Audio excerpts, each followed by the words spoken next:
Wormgod's Caress got an insane quality of life buff this season, which makes it one of the best exotics in the entire game again, and it even manages to make the best build in the entire game even stronger. Yo, what's going on guys? It's G Miners here, and in this video I'm going to be going over a brand new and improved version of the Banner of War Titan, which has even more potential than it did last season. Also, real quick, we have a ton of videos planned for this week, so if you guys want, join the Discord, that way you never miss when I upload to YouTube. Okay, now back to Wormgods. To fully understand why this is good again, you need to understand the change that it received. When getting melee or finisher kills, we get a stack of damage increase for our melee abilities. This used to last 5 seconds, and if you didn't end up getting another kill in time to refresh the buff, you had to stack up all over again. Now, with the buff, the stacks decay in increments, and they end up lasting way longer if you have less stacks. Showing it off so it's easier to understand, when fully stacked up, there seems to be like a 2-second delay before you start having stacks decay. Then you end up losing the 5th stack in just 3 seconds, the 4th stack after another 4 seconds, the 3rd stack after another 6 seconds, the 2nd stack in another 8 seconds, and then the very first stack lasts for around 10 seconds at the end. These could be slightly off, and also the delay before your stacks start decaying really just means that the 5th and final stack actually lasts for 5 seconds, so it's kind of weird, but all in all, it takes over 30 seconds for all your stacks to fall off, which is longer than Banner of War even lasts.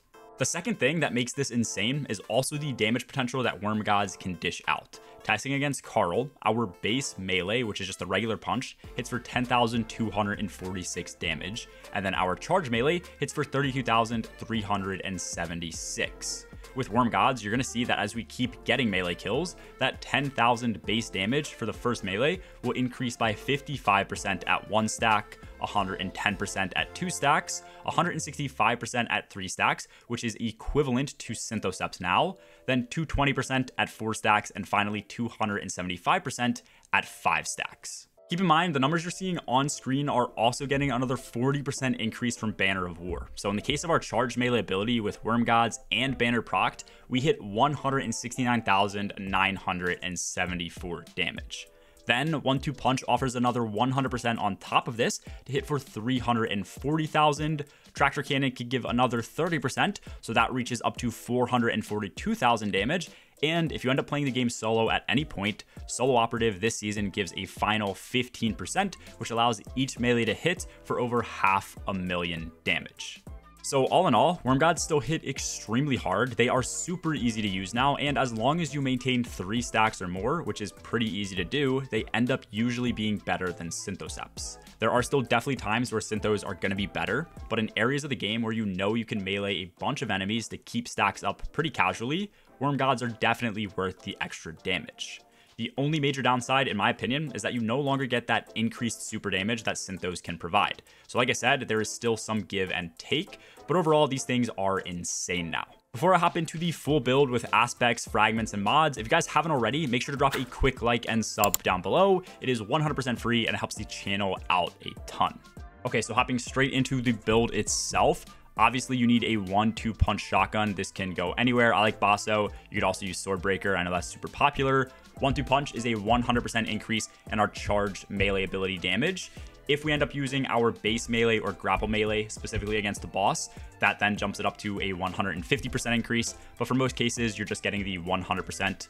And then using Wormgods is going to give you the extra 275% increased melee damage whenever you're at ×5 stacks. The only other thing that you could really want is something like Tractor Cannon. I feel like this is a case-by-case basis. If you need the extra damage to one-shot things like champions, obviously run it. Otherwise, I'll just stick to like an Eager Edge Sword.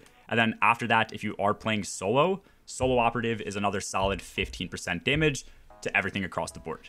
Hopping into the Strand subclass layout, this is everything that you're going to want to have on your build. I think this is the most optimal setup to run. Starting with our super, we obviously still have Blade Fury. It's the only option. It's incredibly good. The only major downside to this build, you can correct me if I'm wrong, but I don't think Wormgods gives a good damage increase when using Blade Fury. When running Synthos, and you had Synthos and you were surrounded, that would obviously increase super damage by 50%. We no longer have that, so that's the only major downside to the build, in my opinion, but obviously your melees are going to be hitting way harder. When it comes to your main abilities, you want to be on Rally Barricade. This has a much shorter cooldown than Towering. If you needed to run Towering, you obviously could, but we're really just using this to spam Put It Down and get ability energy back to our abilities through the mods we're running on the build. After that, Frenzied Blade is your melee. It's the only option, obviously, but this does a ton of damage, as I've already showed, and it scales super high. Plus, we get 3 copies of this, so our burst damage potential is really good. And then in most cases, you're obviously going to want Grapple. You can use this with like Navigator, other Tangles to get off free grapple melees, which is just extra damage. It offers a ton of maneuverability. The only other thing that you could potentially run is something like Shackle Grenade for the suspending option, like I used earlier in the video on certain champions. When it comes to our aspects, first up is going to be Into the Fray. Anytime we destroy a Tangle by shooting it or even picking it up and then throwing it down and standing where it ends up breaking, we are then getting Woven Mail for ourselves, and it even gives Woven Mail to our allies. It also sits around and pulses for a bit, so you can refresh the Woven Mail, which is very nice. And then with this specifically, anytime we do have Woven Mail, we are getting 400% additional base regen to our melee, so this helps us keep all 3 of our melee charges up extremely high. And then second to this is obviously going to be Banner of War. We can start up Banner of War by getting a melee, a sword, or a finisher final blow. Then once it's started up, we get 15 seconds where anyone around us is constantly getting healing. They get a 10% increase in their sword damage and a 40% increase in their melee damage, including ourselves. As we get more kills, this ramps up to ×2, 3, and eventually 4x Banner of War, where only the healing is really increasing. It increases the rate at which the healing procs to ourself and teammates. A lot of people think this was nerfed. In my opinion, I think it's better this season because it used to only give like 1 or 2 seconds when you would get a kill to keep increasing the timer and allow you to maintain it infinitely. Now it takes more kills to get up to like ×3, ×4, but as you get those kills, it offers more seconds back to the timer. So I think you can maintain ×4 much more consistently. It's just harder to eventually reach ×4 than it was in previous seasons. And then finally, we have 4 fragment slots. First up is Thread of Wording. Anytime we pick up an Orb of Power, we get Woven Mail for 10 seconds. That's 45% damage resistance, but keep in mind, with Into the Fray, that still offers that 400% additional regen for our Frenzied Blade, so that keeps our charges up very high. Next up is Thread of Generation. As we deal damage, we're directly building grenade energy based on the amount of damage we are dealing. This is great when using grapple melees to move around and also to deal damage to things like bosses and champions, or even if you do need shackle grenades and higher uptime with that when dealing with unstopped champions, this is also great. Our third fragment is Thread of Fury. Anytime we use our Tangle to damage an enemy, we get melee energy back. I believe this scales up and gives more energy for a higher tier of enemy that you hit, or also if you're hitting multiple enemies at once. So this is great for getting uptime for our Frenzied Blade charges and works directly with Into the Fray. You're going to be picking up these Tangles and using them near enemies anyways, so that you get that Woven Mail, so you might as well get more energy for your melee out of that as well. And then finally, we do have Thread of Ascent. You could potentially sub this out, but it's very nice in damage rotations, especially if you're relying on Navigator, a grapple point, and then your grapple melees to deal the bulk of your damage after your melee charges are gone.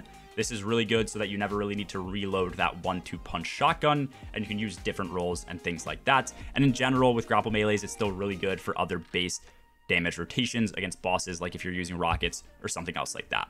Here are all the mods with the build. As always, we'll have a Mobalytics link and a dim link down below, so you guys can check things out in more detail if you want to, or to just click once on dim and apply the build yourself. On my helmet, I do have 1 copy of Hands On, so that as I'm getting melee final blows, I get more super energy, and I can build my super, use that more consistently. And then after that, I do have Strand Siphon. I'm just using the dual Strand Solar. All you really need is Strand Siphon because I've been using a Strand Primary a bit with the build. You could also try and run 2 copies of Hands On. I just can't really do that with my stats and the setup I have right here, but if you can make that work, it's even more energy. Obviously, once again, for our exotic gauntlets, we are running Wormgods. Obviously, make sure you have these on. They got a massive buff this season. I do have Heavy-Handed. This received a mega nerf this season. It really kind of sucks. I think they nerfed it way too hard, but it's still nice to be able to get an Orb of Power every 10 seconds directly at our feet when we get a melee final blow. We do also utilize Focusing Strike and Impact Induction, so that as we deal damage with our melee ability, we're getting class ability energy back and grenade energy back every single time. On my chest, I do typically just run 3 copies of damage resistance mods. I highly recommend that for end game content. All these other mods aren't like super useful either, in my opinion. When it comes to my leg armor, I do run Recuperation. Even though we have a ton of DR and even healing through Banner of War, the extra healing is great. So anytime we pick up an Orb of Power, we get 70 HP straight back. And then we also have Invigoration, so that as we pick up orbs, we get 10% of our melee charge back each orb as well. I do also have stacks on stacks. You can sub this out because, as you're going to notice, I'm not really using anything that would use armor charge stack, so it's kind of pointless right now. But in a lot of team-based settings, I'll typically swap out and use something like Special Finisher. I was playing a bunch solo in the gameplay that you're seeing here, so I didn't really need Special Finisher, especially since I would also just like start an activity, have plenty of special because I'm rallying, so I didn't really need it. But in a lot of cases, you can run Special Finisher. Otherwise, because Outreach was also nerfed, I've been running 2 of these so that every time I use my class ability, I'm getting 17% of my melee back. And then obviously Powerful Attraction is great. We're using our Rally Banner often. We're always spamming it down. And so we can instantly pick up all the orbs of power nearby whenever we do that. Collect them, heal, get Woven Mail, things like that. That is everything for the build and the video, guys. Let me know your thoughts in the comments down below, and if you're going to be sticking to maining Synthoceps, or if you're going to try out Wormgods. I do also stream a bunch over on Twitch. A link to that and everything else is down in the description below. As always, have a good one, guys. Peace.